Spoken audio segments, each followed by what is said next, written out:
Šiandien laidos Automoto rubrikoje Žvilgsnis į praeitį jūs supažindinsime su rusiška dvirate transporto priemonė. Tik šį kartą jums papasakosime ne apie galingą plieninį žirgą, o apie nekaltą motorolerį, kuris įžengęs į rinką sukėlė gana nemažą sumaištį bei susidomėjimą. Susipažinkite, tai Turist, rusiškas Turist. Savaime suprantama, dabar neatsirastų daug žmonių, kurie motoroleriais leistųsi į tolimą kelionę. Netaip daug norinčių motoroleriais keliauti buvo ir sovietinėje Rusijoje. Tiesa, pagal kūrėjų užmojus Turistas kaip tik ir turėjo būti skirtas kelionėms per tuomet neaprėpiamą šalį.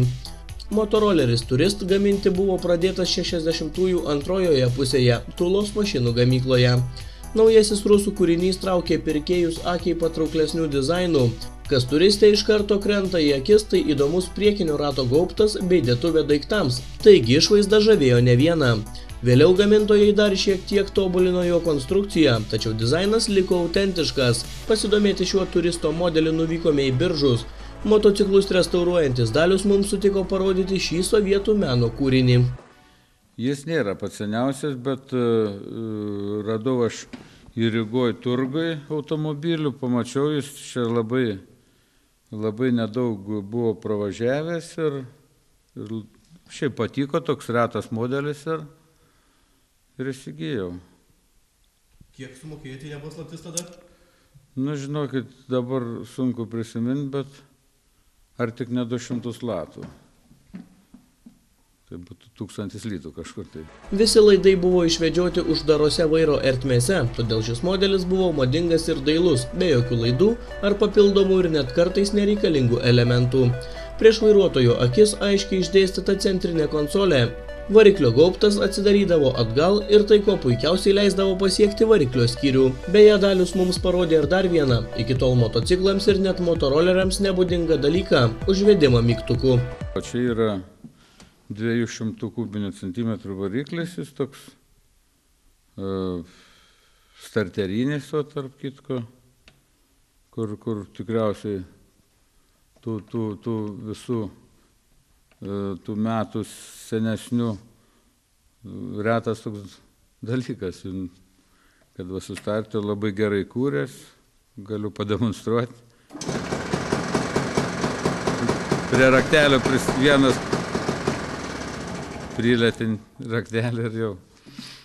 Na, šiaip forma, man, nežinau, patinka, tokia išskirtinė. Variklį sankabą tvarkėm ir padažinėjom truputį, bet daug nereikėjo prie jo padirbėti. Ir dalyvaujat kažkur su šia technika? Irgi dalyvaujam parados, o čia buvom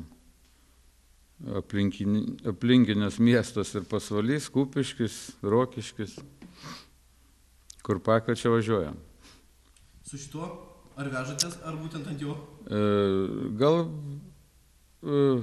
tik tai važiavom į Kupiškį ir į Biržus, o į Rokiškį jau į GAZ 5.1 turim, tai pakrovėm į kuzovą ir vežėm. Svarbu tai, kad abu ratai tiek priekinis, tiek galinis gali būti tarpusavyje keičiami. Taip pat vienas iš įdomesnių motorolerių kūrusių dizainerių sprendimų buvo atsarginio rato įdiegimas. Šiam vieta numatyta buvo Turisto gale, specialiame laikiklyje. Kaip teigia Dalius, tais laikais, kai buvo pradėtas gaminti Turist, atsarginis ratas tvirtinamas gale buvo naujiena. Atsarginis ratas irgi toks labai retam motociklė, kur buvo praktiškai net ir, na aišku, ten ant lapšelio būtų jemkas, kur, o čia gale įmontuotas, todėl kad, išskirtinis toks dalykas. Tai ar yra vietos numatyta ir įrankių kažkokiam komplektėliui? Yra pasidinė. Yra toks ten vieta įrankiam. Kiek ten tais laikais tų įrankių. Nors šiais laikais gal motociklas neturi ne vieno rakto šiuolaikinis. Baigę pokalbį su Daliumi apie šį Turistą, patraukėme į vieną iš jo valdose esančių pastatų, kur mūsų laukia gausybė senų motociklų.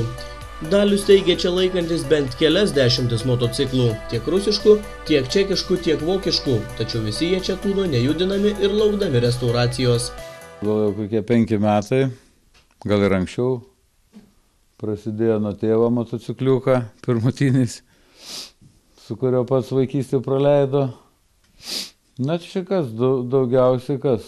Nedaugiausia, bet pagrindė sovietiniai visi rusiški motociklai. O tas susijėmimas tai prasidėjo nuo metalo laužo supirkėjai. Čia pasiūlė tai po 300, po 200. Tai man kažko išmainė ir va taip ir prisirenka, kad buvo gaila, kad į metalo laužą neišvežtų, neperlydytų, va taip ir jie atsirado čionai. Tai va tokia ir istorija. O po vieną pradedam restauruoti, po kokį laiką, jeigu yra, tai bet va, daugumas dar tokių nelabai jie čia seni visi ir laukia savo eilės. Kas čia daugiausiai įžai, tas pirmutinis 350, tai gal jis yra 47 metų, nu tai gal nuo 47 iki gal 90 metų šitie motociklai.